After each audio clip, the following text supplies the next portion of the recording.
Vous est-il déjà arrivé de postuler sur plusieurs offres d'emploi sans avoir de retour d'appel de la part des employeurs?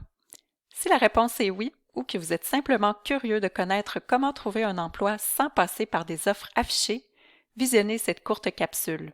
Vous y apprendrez des astuces pour explorer le marché caché et passer à l'action à l'aide de stratégies efficaces. Premièrement, démystifions ce qu'est le marché caché. Il s'agit de toutes les possibilités d'emploi qui ne sont pas visibles dans les sites d'affichage d'offres. Le marché caché implique donc d'être actif plutôt que passif, d'aller vers ce qui vous intéresse avant qu'une offre ne soit affichée. C'est de proposer vos services en communiquant avec une personne clé au sein d'une entreprise, et c'est aussi une façon de contourner la compétition, contrairement aux offres d'emploi qui vous placent en position de comparaison avec plusieurs autres candidats. Effectuer des démarches dans le marché caché nécessite une bonne préparation. Vous pouvez par exemple utiliser un tableau pour structurer vos actions en y inscrivant le nom de l'entreprise et les coordonnées des personnes ressources que vous souhaitez contacter. Vous pourrez également noter un résumé de votre échange ainsi que les suivis à effectuer. Il est d'ailleurs possible de télécharger ce tableau sur cette page web. Dans les prochaines diapositives, nous verrons plus en détail chaque étape de la démarche. La première étape consiste à identifier des milieux de travail potentiels à l'aide de répertoires d'entreprises et de sites de réseautage professionnel. Par exemple, vous pouvez utiliser la banque d'employeurs du SPLA, IMT en ligne d'Emploi Québec ou encore ICRIC. LinkedIn est également un outil précieux qui vous permettra de cibler autant des entreprises que des personnes ressources. La meilleure personne avec qui communiquer peut différer d'un milieu de travail à l'autre, tout dépendant de la structure organisationnelle et de la taille de l'entreprise. Vous pouvez par exemple communiquer avec un gestionnaire d'équipe ou avec la direction du département qui vous intéresse. Ces personnes seront à même de vous expliquer leurs besoins et il peut être stratégique de créer un lien de confiance avec elles car vous serez amené à travailler au sein de leur équipe. Quant aux ressources humaines, elles peuvent vous donner une vue d'ensemble des postes offerts et des différents départements de l'entreprise. Elles pourront également bien vous renseigner sur les meilleures façons de postuler.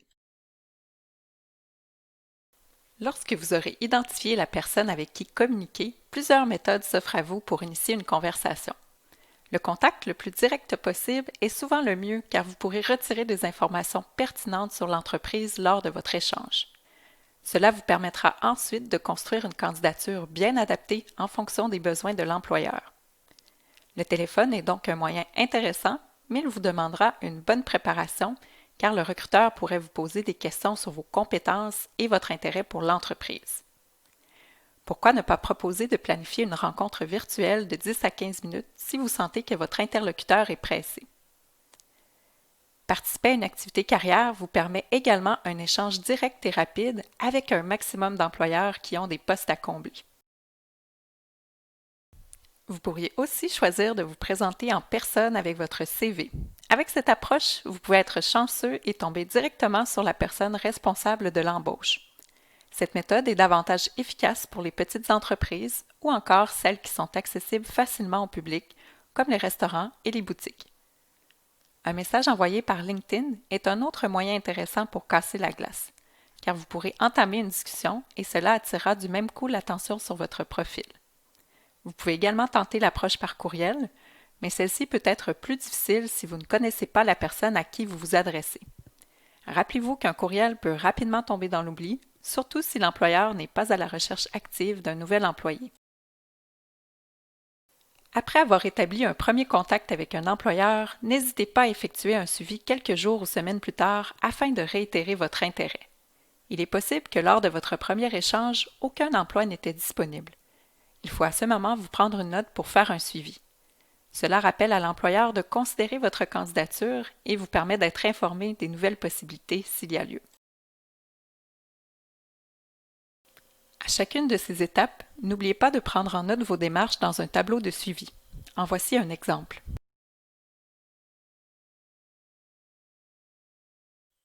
En résumé, n'attendez pas qu'une offre intéressante soit affichée. Allez de l'avant et proposez vos services. Il s'agit d'une excellente façon de démontrer votre motivation et de faire bonne impression auprès des employeurs. Une préparation rigoureuse vous permettra d'être structuré et de procéder par petites étapes. Vous pourriez ainsi vous donner des objectifs réalistes à remplir à chaque semaine, ce qui favorisera votre motivation. Rappelez-vous que cette méthode nécessite une bonne dose de courage et de persévérance. Prenez donc le temps de vous féliciter pour chacun de vos bons coups. Les démarches que vous effectuerez dans le marché caché prennent du temps, mais le jeu en vaut la chandelle, car cela augmentera vos chances que vous trouviez un emploi ou un stage qui correspond vraiment à vos intérêts professionnels. Pour conclure, n'hésitez pas à faire appel à votre conseiller en emploi pour vous accompagner dans votre préparation. Et bon succès!